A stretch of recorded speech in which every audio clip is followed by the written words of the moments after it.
Dear friends, you are most welcome to my channel. मैं आज आपको कहानी सुनाना चाहता हूँ जो इस प्रकार है। एक राजा था जिसका नाम था भूपति मायादास। वह पैसे का बहुत ही लोभी था। उसने घोर तपस्या की। ब्रह्मा जी प्रकट हुए और बोले, वत्स वर मांगो। मायादास ने कहा, प्रभु, मैं जिस वस्तु को स्पर्श करूं वह तत्काल सोना बन जाए, यही वरदान मुझे दीजिए। ब्रह्मा जी ने कहा, तथास्तु। यह कहकर वह अंतर ध्यान हो गए। अब भूपति मायादास अपने महल में आता है और परीक्षण के तौर पर, ट्रायल बेसिस पर कुछ दरबार में रखी हुई वस्तुओं को स्पर्श करता है और वह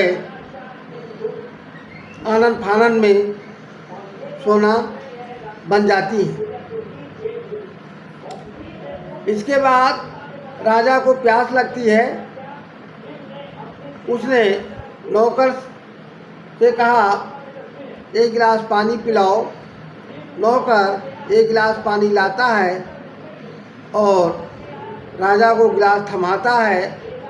जैसे ही राजा गिलास हाथ में लेता है, गिलास और गिलास के अंदर पानी सोना बन जाता है।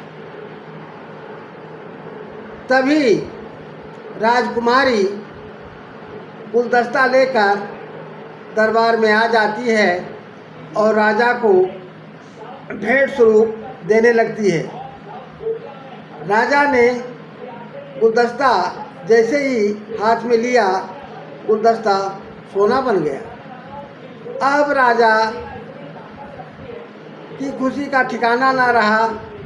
वह नाचने लगा और अपनी राजकुमारी को खुशी के मारे गोदी में उठा लिया। राजकुमारी तुरंत सोने की मूर्ति बन गई। अब राजा सिर पीट कर रोने लगा, विलाप करने लगा। हाय प्रभु, अब मैं क्या करूं? मेरी बेटी, मेरी राजकुमारी सोने की मूर्ति बन गई। फिर विलाप करते करते महल के पास स्थित एक बाग में गया और बाग में उसने फिर ब्रह्मा जी से याचना किया। ब्रह्मा जी पुनः प्रकट हुए और बोले, अब तुम्हें क्या चाहिए? उसने कहा, जो मैंने वरदान मांगा था उस वरदान से मैं खुश नहीं हूँ।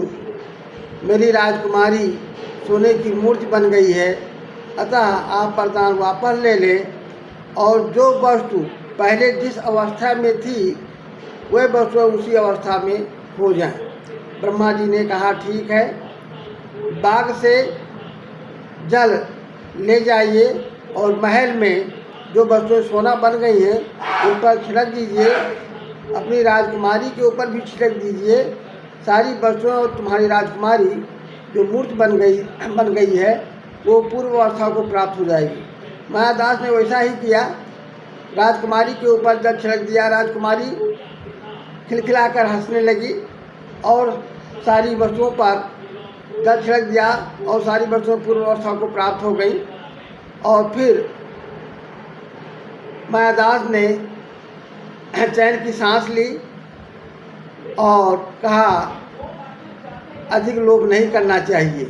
तो अति लोभ होना कर्तव्य सातु दुखस्य कारणम। अधिक लोभ नहीं करना चाहिए, वह पाप का कारण होता है। धन्यवाद।